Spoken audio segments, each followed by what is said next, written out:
Hello and welcome back to another episode of the Blue is the New White podcast.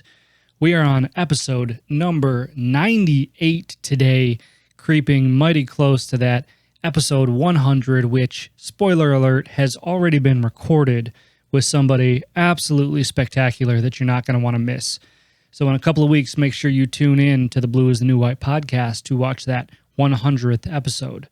But today, I've got a couple of good friends on the show, people that you probably already know, people that I met through our channels online and have developed a wonderful relationship with.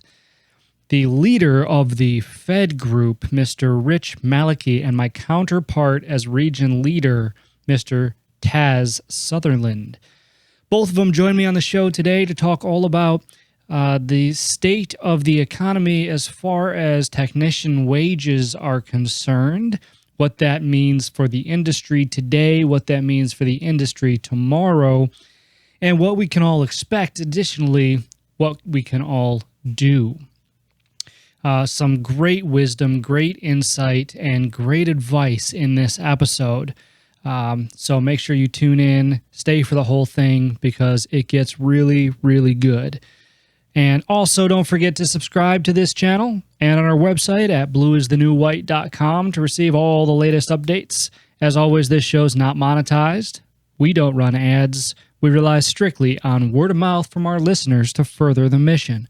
So if you enjoy this episode, please take a minute to rate it, review it, and share it. The future generations of tradespeople depend on it. They depend on you. So thank you again, and enjoy this episode of the Blue is the New White podcast with Taz Sutherland and Rich Malachy. Hello and welcome back to another episode of the Blue is the New White podcast. I've got two former guests and two close friends on the show today, both of whom you already know, obviously. We've got Rich Malachy. Just kidding. It's Malachy. You guys know that. Don't mispronounce it. And Taz Sutherland. Guys, welcome to the Blue is the New White podcast again. Yes. Thank you for having us. Yeah, absolutely. I'm excited. We're going to have some off-the-cuff conversations today, kind of about what it means wage-wise to be a technician in our industry today, what that might look like in the future, and, you know, maybe some just spontaneous conversations surrounding that. So, you know, Rich, carrying on from your Fired Up last week, if you didn't catch it, make sure you go back into the Fed group. You watch that Fired Up. It's awesome. It's absolutely awesome. Ton of insight. But we're going to continue that conversation a little bit today. So, Rich, for those who didn't see it, give us a rundown. Thanks, Josh. Yeah, so Rich Malachy here. Malachy. And that's right. That's the key. So the quick version is we had an awesome member of ours, Aaron Irvin. Shout out to Aaron, who's fired up about technicians and wages. And he went on to kind of elaborate that, you know, there was technicians that were coming to him and saying, hey, you know, I got another offer for 50 cents more or $1 more. And these technicians are jumping ship for $1 and they're out there just looking for the next dollar and the next dollar. And, you know, he was kind of fired up saying, what's going on out here? How could this be? You know, we give so much to our employees. We do all these great things and they're out there shopping for $1. How could that, you know, and Chris Rowling jumped in and said, this is about company and culture. And we maybe, you know, it's an eye opener for all of us to have to do better. And so that's kind of where the conversation stemmed from. And then we were just talking about where these technicians are out there being headhunted and poached. And I put out there that in the last 8 months, I lost 2 technicians. Mind blowing to me because I know how much as a small business that we actually give. So, you know, I think we know, and we'll talk about that, I guess, today, Josh, Taz, we'll get into that and talk about what it's going to look like. What's the landscape of wages and technicians and kind of, you know, setting your own, employment, you know, range and whatnot with your skills in the next decade. So that's what the synopsis of that. Here in Jersey, things are a little volatile, I'll say. I'm seeing a lot more of it where another company actually put a rack card and a business card on my text windshield that was with me for 26 years and wrote on it, if you're not happy, give me a call. So I don't know. What are your thoughts on this kind of old? And listen, this is something my dad probably would have did 20 years ago.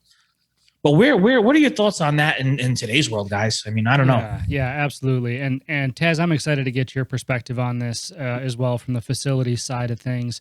But there's a couple of things here that I think we should pick on a little bit. So, we always talk about how incredible the wages are in this field, and how lucrative of a career it can be.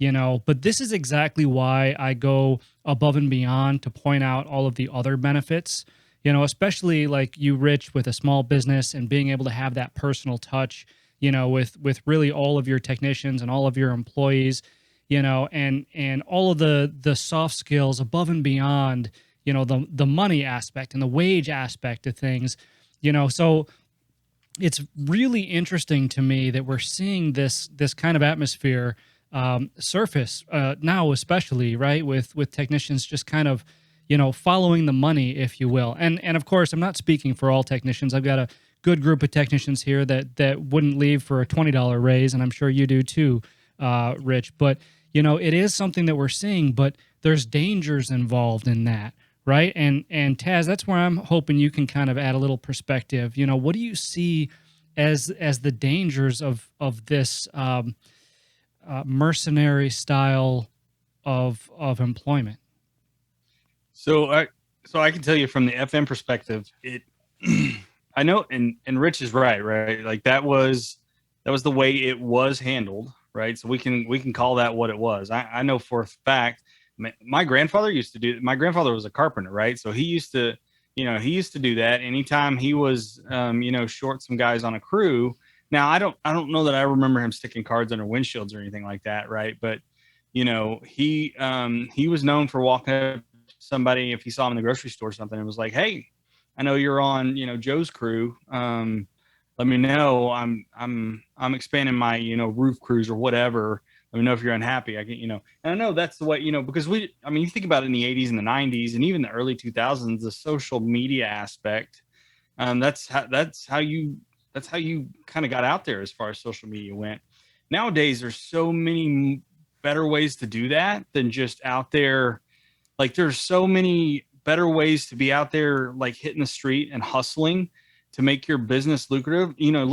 Look at both of you, for example, right? Like all I see is content from both of you about this is what our company's doing. This is, if it's a charity, this is what I do for our techs. This is what I do for our customers. This is how we will check this. Like everything I see from your company is what you do for the customer, right? Oh, and you know what? If you're interested, we get a couple openings too, right? And so that's a whole culture, and you start to think about that, and people are like, "Hey, this guy, look at this guy. His techs seem happy every time he turns the camera around. They're like, hey.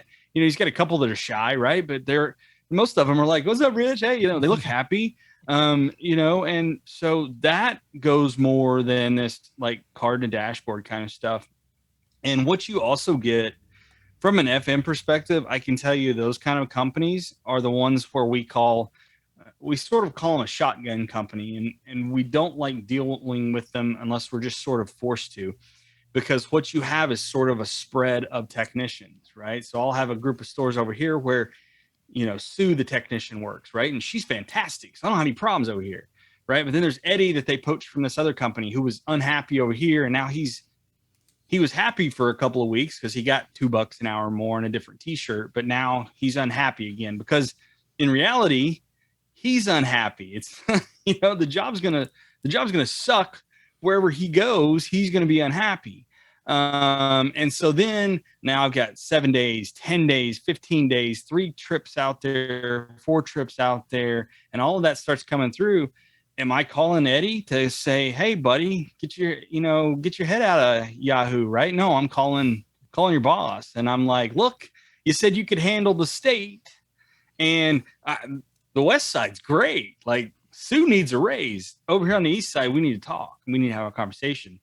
And that comes up over and over and over again with a lot of these companies. And we have the companies that do that. And, it's sort of that old overpromise and underdeliver model. And so if you're out there just poaching guys, that's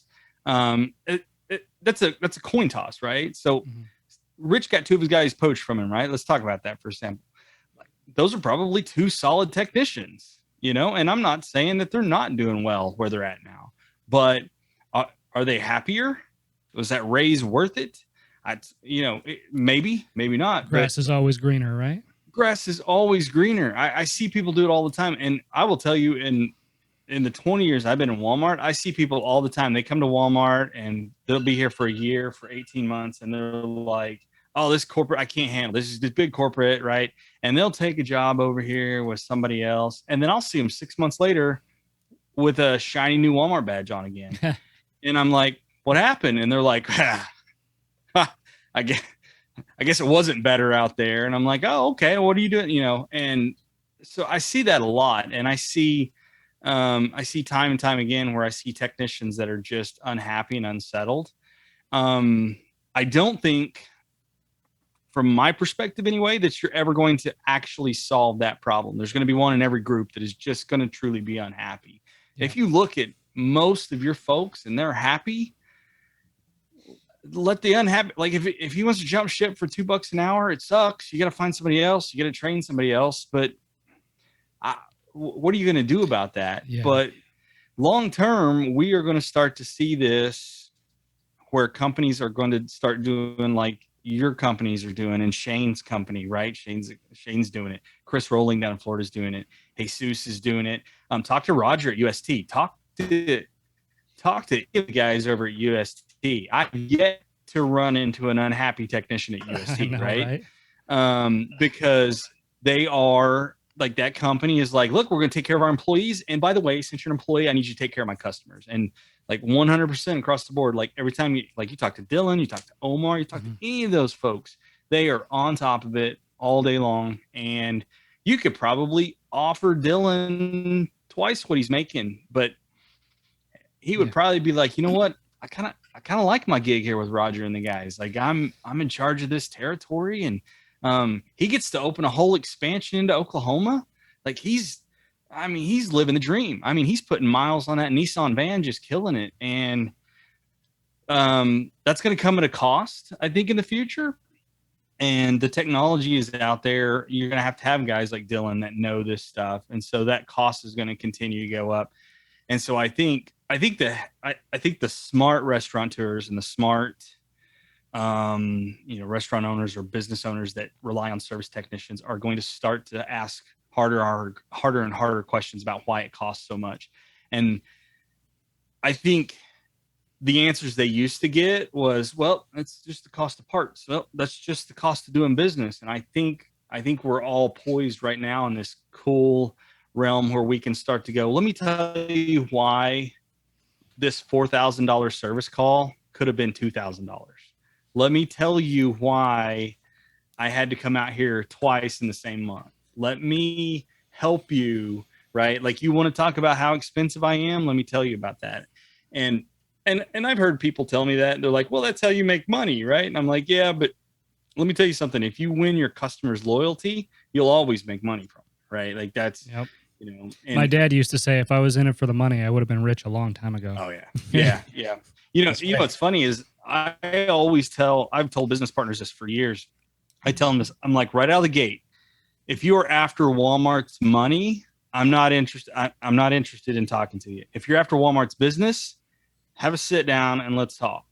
Because if you are after my business and you truly want my business, then I'll keep writing the checks, right? Yeah.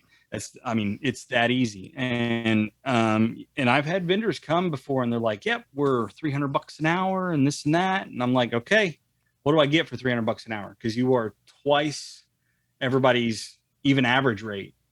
Well, we do this and that, and we camp out in your parking lot, and I'm going to be like, okay, that's a tier that I don't need. So, what's my next tier, right? Yeah. And, but these wages aren't going down. The cost of living's gone up because of the pandemic. A lot of people have been parked at home for a year, living off an unemployment, technicians and restaurant employees. So, they've either gotten a better job in a whole nother industry. And so now we're hurting all over again. I think we're on the cusp of, and I said it earlier, a $20 hamburger at a restaurant, and it's just what it is. But I used to get them for 50 cents when I was 10 years old. So, I mean, don't date yourself there, buddy. No, and you bring up some really good points, Taz, and I want to lob some questions over to Rich and kind of play the devil's advocate here a little bit, just because I can already anticipate what some people might be thinking, especially these people that are out there poaching, right? But what about, okay, where does free will come into this, right? And the survival of the fittest, if you will, right? These companies saying, I can't find techs, I need to go find techs that currently work somewhere else. Is there a way, or is there an ethical line between poaching and offering, right? Do you understand what I'm saying? Like going up to a technician and saying, hey, you know what? No pressure at all. I just thought that I would introduce myself. If you are not happy here, if you are, looking for a different opportunity, if your employer's not taking care of you, and I don't know these questions for sure, but is there a line there where it makes it more acceptable? Why or why not?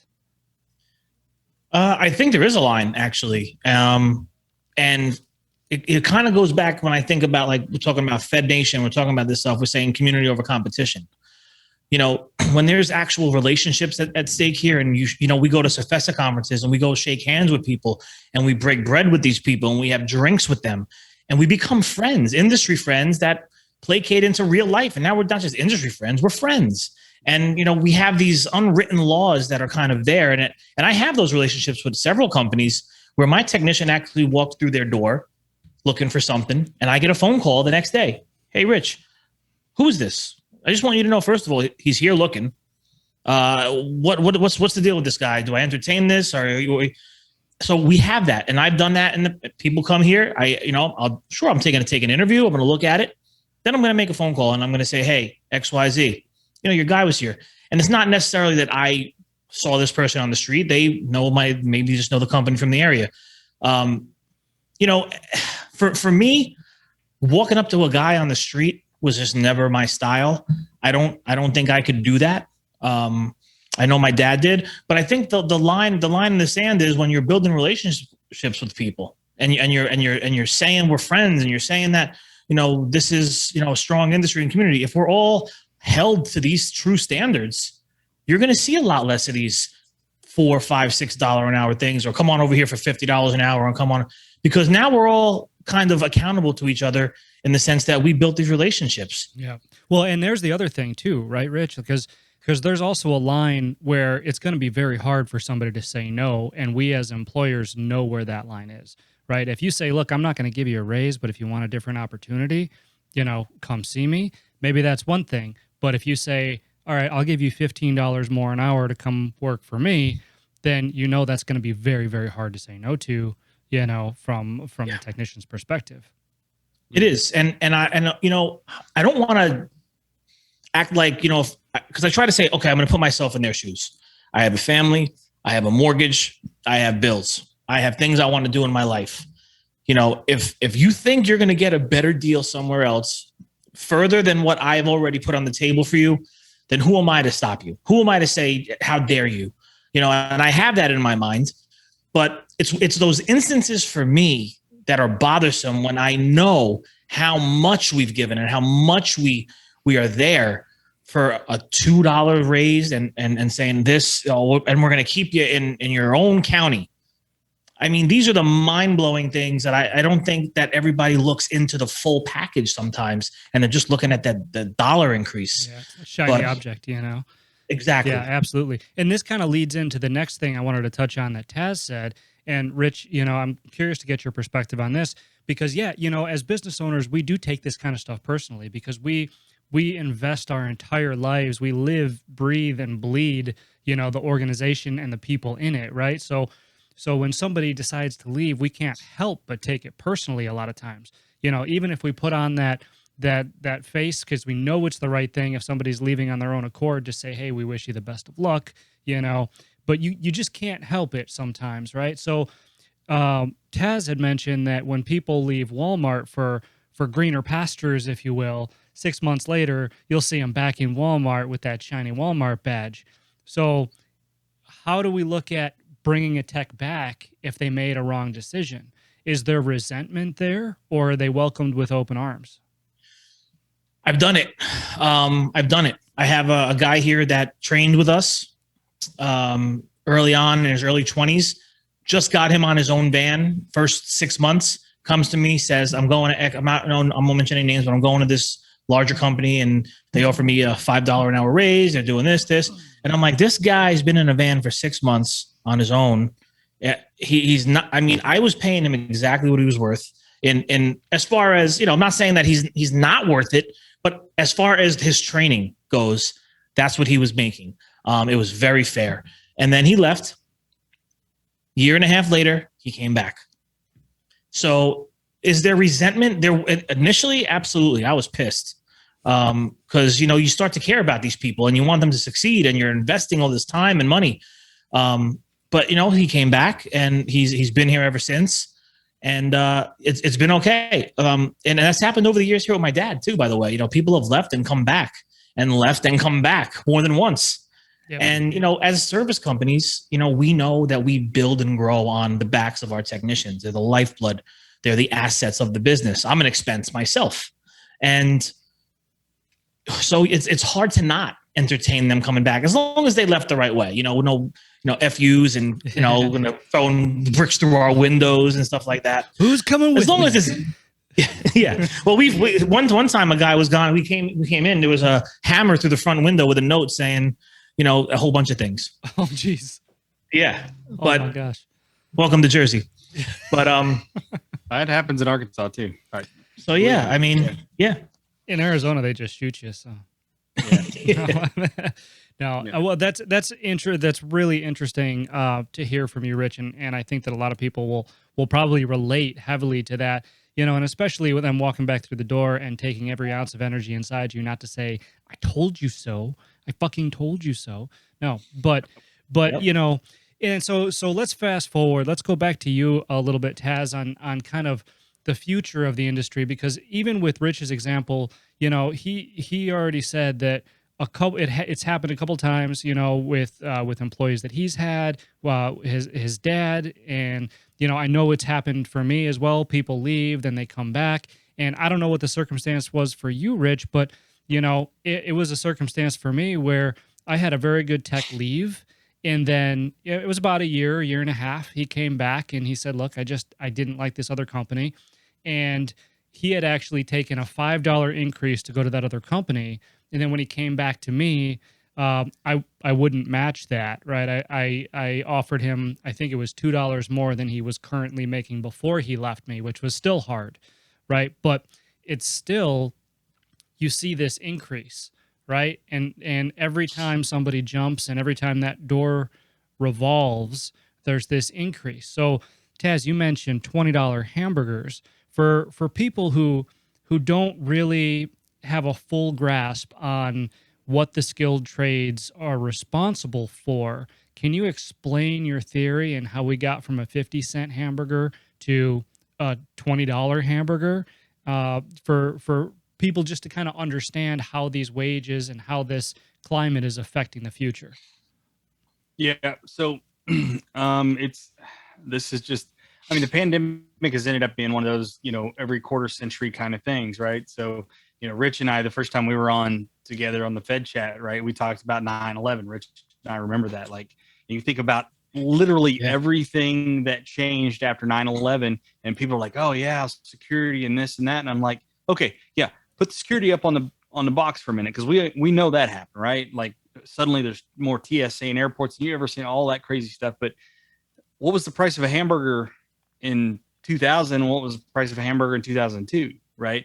So all of these events trigger sort of this economic rise, right? And we live in, like, the United States of America, God bless it, and all that good stuff, right, is capitalism at its finest, right? And so you can argue against it for it or whatever you want.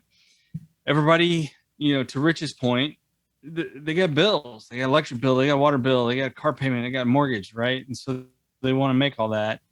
And so right before this, there was restaurant. I mean, there was taco trucks and Starbucks and Seven Brews on they were opening everywhere. There were, I don't know, we're up to 6 or 7 Starbucks in this little town that we live in. Right. And, nothing wrong with that. Right. But you had, I think let's see, when I worked at Starbucks, I want to say there was 30 people that worked inside that little bitty store. Right. They had to stay home. They couldn't make the bills. Right. So they go on unemployment. They're getting these stimulus checks from the government and all this kind of stuff. And suddenly they realize that not only can they make more either on unemployment, but they also had a free moment to look out there and go, I can actually make more money over here. So now they are making more money through this pandemic because they had to survive, right? They had to, I mean, Starbucks is like, sorry, we're McDonald's is like, sorry, I just got the drive-through open now. I just need 3 of you. I don't need all 10 of you. And, it's unfortunate. And, we had restaurants closing everywhere. It was really hard. And so now these restaurants are able to open back up. And so they're like, hey, does anybody want their job back for $5 an hour plus tips? And they're like, yeah, sorry about that. I loved working there. You guys were great and all, but I mean, FedEx is paying me $25 an hour to drive around in a van and drop packages at people's front door. And so, we now are at this point where restaurants, for them to stay open and survive, are going to have to meet higher and higher wages, which of course, restaurant industry didn't have a super margin to begin with.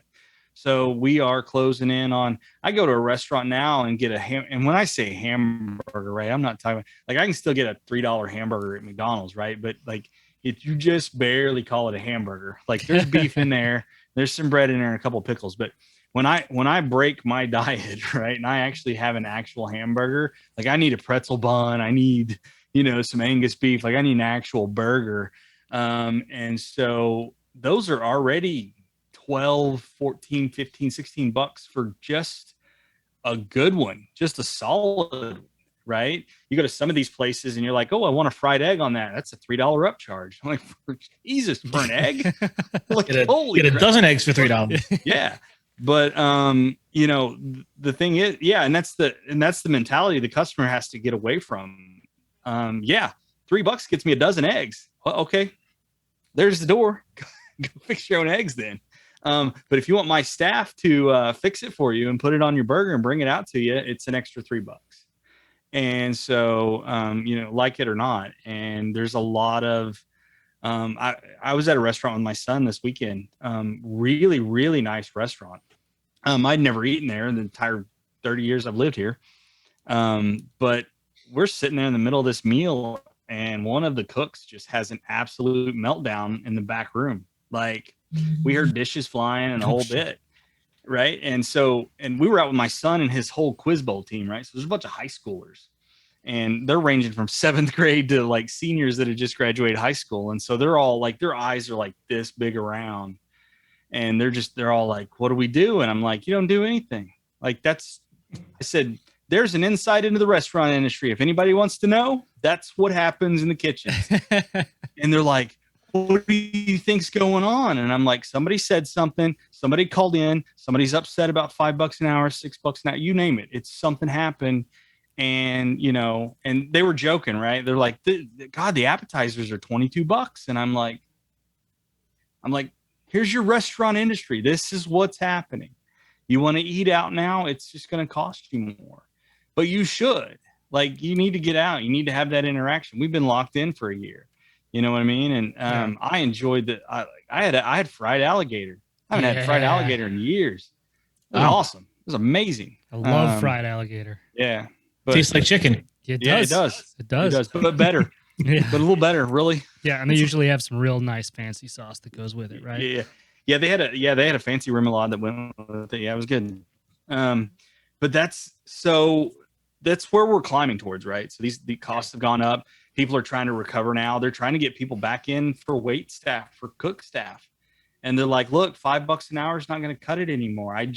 The government was paying me $9 an hour. I'm just throwing numbers out, right? To sit at home and stay safe. So I'm going to need at least that to venture out to your kitchen. And that ripples through, right? Yeah. So that's just the entry level folks, right? So now you talk about a technician that's got 5 years on a truck and has been to the rationale school twice, and right, $9 an hour. No, that's what he gets paid on his. That's what he gets paid on his Snickers break, right? That's absolutely right. And that's interesting. So Rich, I'm going to direct this one to you. What I'm hearing from Taz is that we're seeing it, at least as far as the wages are concerned, right? We're seeing this pendulum swing way far in one direction, right? And everything else is increasing as a result. At what point does the pendulum stop swinging and swing back the other direction? Does it, or is this a situation where we're going to continue to see? I mean, if there's one thing that I know in my 35 years of life, it's that everything is cyclical. To a point, everything is cyclical, right? Could be a year, could be 30 years, could be 100 years, but everything comes up, or everything goes back down if it's been up, everything goes up if it's been down. So number one, when do you think the breaking point will be? It's a hard question, right? And it's purely speculative. But what do you think the breaking point is, and when do you think we'll see it? So I think this is going back to the stuff that we talk about all the time, Josh. And your book, Blue is the New White, getting that into more kids' hands, high schoolers, whatever, grade schoolers, and having them understand what the trades involves. And I mentioned the micro thing all the time. He has the poster in his guidance counselor's office with the guy with the white shirt and the tie, and then the guy in the overalls, and work smart, not hard. And he always says, how about working smarter and harder? And that's what the trades is. It's full of extremely, extremely smart people that work their asses off. And I think that's what the change has to happen. We need to get out there more as business owners of service companies in all trades, and get to these technical schools, get to these high schools, and start talking so we could start seeing the influx that we need, because this is supply and demand right now. There is a massive demand out there for services that our companies are offering. And with that comes a rise in rates. I see people all the time, and I've had 2 people recently reach out to me about, hey, Rich, I'm thinking about raising my rates again. I'm going to put out a blast, and we're going to go from 100 to 115 an hour, and we haven't raised our rates in 5 years, but we know we have to now. And these are things that you're gonna see happen collectively across the board. And it's probably not gonna. I don't foresee this changing anytime in the very near future. I think we look 10 years ahead, maybe. Yeah, I think this is probably a good 2020.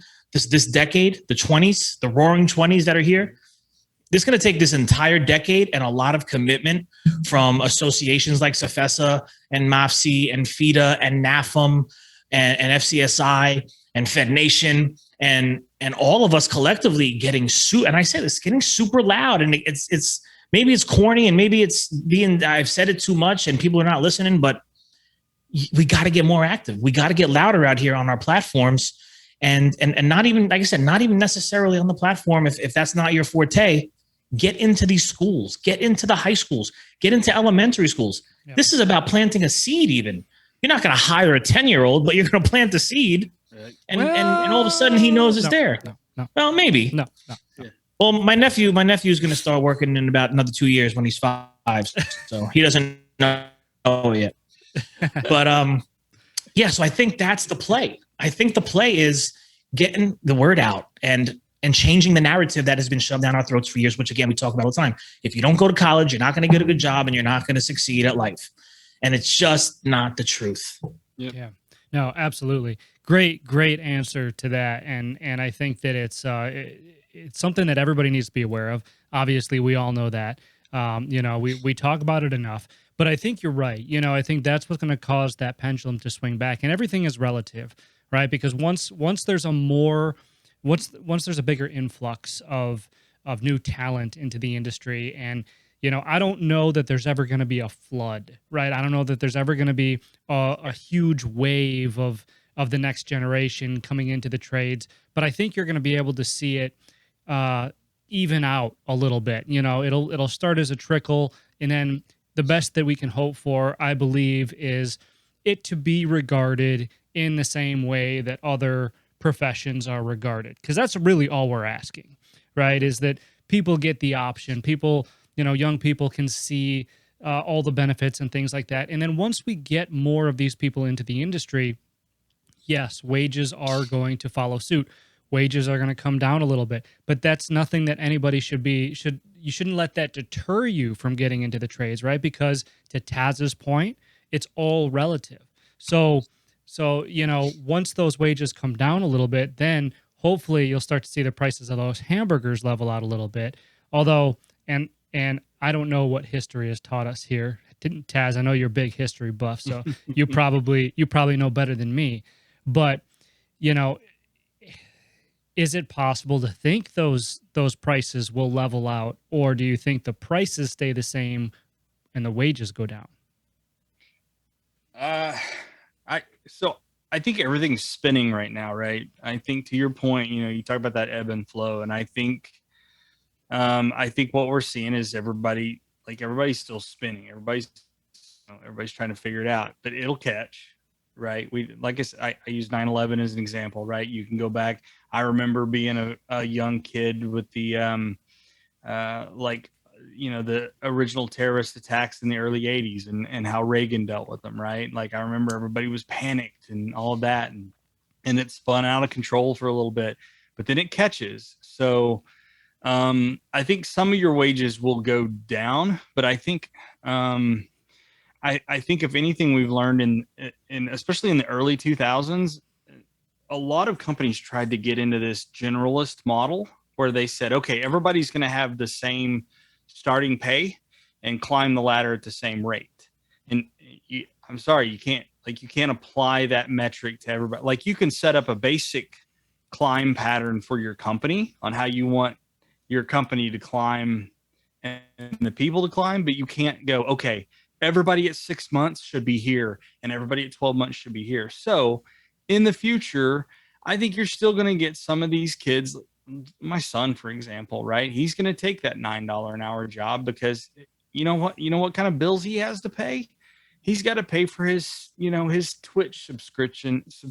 He wants some vinyl down at the, you know what I mean? And every once in a while, dad won't give him an extra 20 so he can go get a McDonald's hamburger. So he doesn't have real bills yet. So that's easy for him to get into that. And then he has that opportunity. But I tell him this all the time.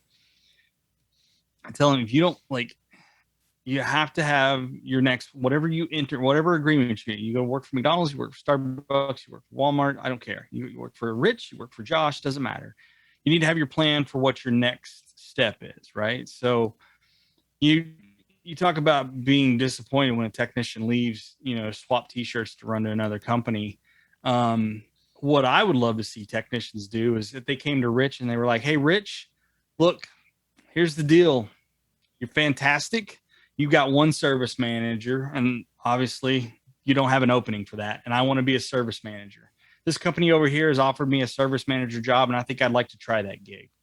To which Rich is going to be like, you know what? I can't blame you one bit for that. Like, I totally get it. You were trying, you know what I mean? Because then Rich gets it. He's like, all that training and time I've invested in you, you've done it. So I think once we catch after this pandemic, right, that mindset's going to swing back around. You're still going to have the people that are going to want to jump ship for $2 an hour.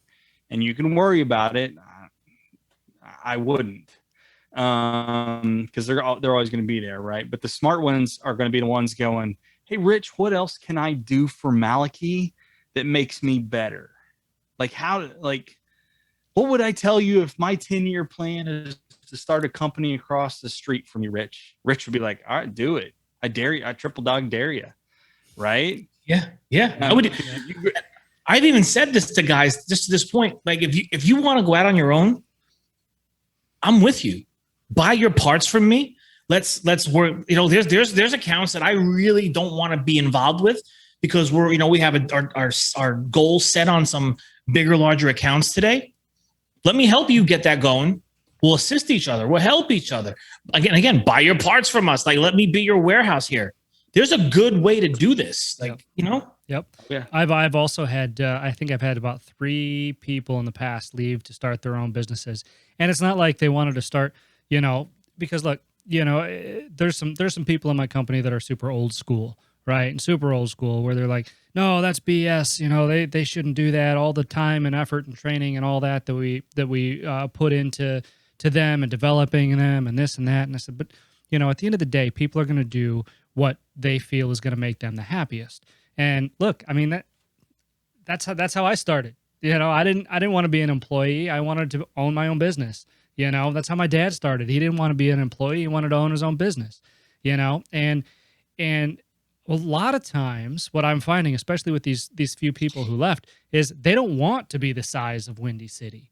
They have an idea of what entrepreneurship is in their head. They're happy with 3, 4 technicians. Rich, like you and I think we have these grand aspirations and dreams that I have to remind myself sometimes that 99% of people don't have, and to no fault of their own. I'm not saying it's a bad thing, right? To each their own. I talk about it all the time. Define, success however you will.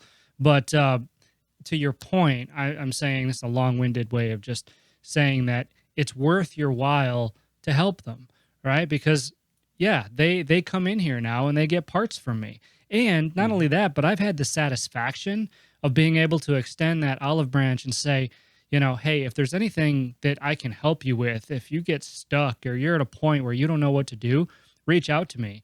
And I'm happy to report that they all have at some point or another, and all of them have thanked me in the past for giving them the opportunity to learn and take this next step. And one of them came back because he realized he didn't want to own his own business, which, Yeah. but yeah, I mean, that's the way that it should be, right? Because that's collectively, it's just, you go back to doing the right thing, and that's it, man. And we can all benefit. Yep. Yeah, no, I agree. I mean, it's doing the right thing is always the right thing. And if the technician wants to leave, like you said, I want people to be happy. I want people to succeed. And I think that's like the biggest thing when you take the dollars out of it. Like, what's happiness? Just like success, like Josh, you said, success is subjective. My success in my mind is a little different from Taz's and yours and what we all see. But so is happiness. And what is happiness to Taz? What is happiness to Josh? What is happiness to me and these guys out here? I've had people here over the years, not even in a technician position, walking up the stairs, like it's like they're going to their electrocution in the morning when they walk in here. I'm like, listen, if you don't want to be here, like I'm okay with that. I actually had a parts guy, Anthony, who was here for some time. He actually deep down inside wanted to be a chef. I said, dude, go sign up for culinary school right now. Yeah. And he went and he did it. And he's enjoying himself and he's loving it. And that's the game. Happiness is the game. And the money will come. It might not be as much money as you want because certain jobs and different things, but man, the happiness might, is it worth coming here for $60,000 a year, miserable, or going to get that chef job for $48,000 a year and being happy? Yep. Yeah. No, agreed. Yeah. Yeah. There's a lot to be said about that. But anyways, I don't want to take up too much of your guys' time today. We've been rapping now for about 45 minutes. Final thoughts from anybody? Taz, final thoughts. So here's the deal. 2021, we are halfway through it, right? And we've done the three of us, especially you guys, right? Like I'm riding y'all's coattails. I'll just be honest with you. Oh, stop it. Stop it. But we've done a huge amount for just the social aspect of the industry in this last year, right? Josh, you're 110 podcasts in now, 120, 100. I don't even know how many. No. You're episode 98. Okay, this all episode's right. 98. You were right at 100 though, right? And Rich has done. What have you done? 35, 45, easy, right? Who knows? We're doing fired ups 5 days a week. I don't know. Yeah. Well, fired ups. Yeah, that's about to be 365. So, to Rich's earlier point, even if you're not comfortable hitting live and recording and being in front of that, still be part of it, right? Like add the comments in there, because there's nothing. I personally, I love it. I can tell you, I did the thing with Jason Wange on the food service power plant the other night, and I got all kinds of emails and comments from people, and I'm going to NAFM now. Deirdre was like, "Hey, look, let me get you registered for NAFM," and so I guess I'm going to NAFM now too, out of that whole deal. So, nice. Get out there, and I think I even posted on LinkedIn earlier. I was like, if you're not asking questions, like, get out there, ask questions, be better, figure out the answers, and if you're not getting answers, ask a different leader, ask somebody else, right? Just stop making excuses, get out there and ask. Yeah, no, great insight there, and you're absolutely right. Rich, final thoughts. Final thoughts are, as Josh said, going back to, we take things personally. It's our business, it's our baby. I think even if you're not an owner and you're a service manager, I know ours, she takes things personally. And, I'll say this. It might hurt at the time and we might feel some type of way, but, not everyone is meant to take the journey with with you and your company. So take that for what it's worth. I always say things happen for us, not to us. So the universe is working in mysterious ways we don't even know about, which is wild. And take that with you in your day to day, and understand that tomorrow's another day. Opportunities are out there as long as you go grab them. And I'm super friggin' hopeful for what this decade's going to bring. So, likewise. Well, guys, thanks so much for coming on. Anything anybody wants to plug real quick before we wrap it up? Make sure, Fed conference. Get on board with this. Yep. FedCon 2022. Like, we're getting tats. We're getting tats. Like, it's. Oh yeah, mine's gonna go on my forehead. I'm gonna get one on my forehead, one on my neck, right here. Yes. Right, and then one on my back. It's gonna be a full back tat. Yep. I'm gonna get your faces on my back. How about that? Yes. Your faces. Yes. Yeah. Region leaders, right there. Yeah, there you go. We do the Sons of Anarchy, like full back. That's right. Awesome, guys. Thanks so much for hopping on. Thanks for having us, Josh. Pleasure.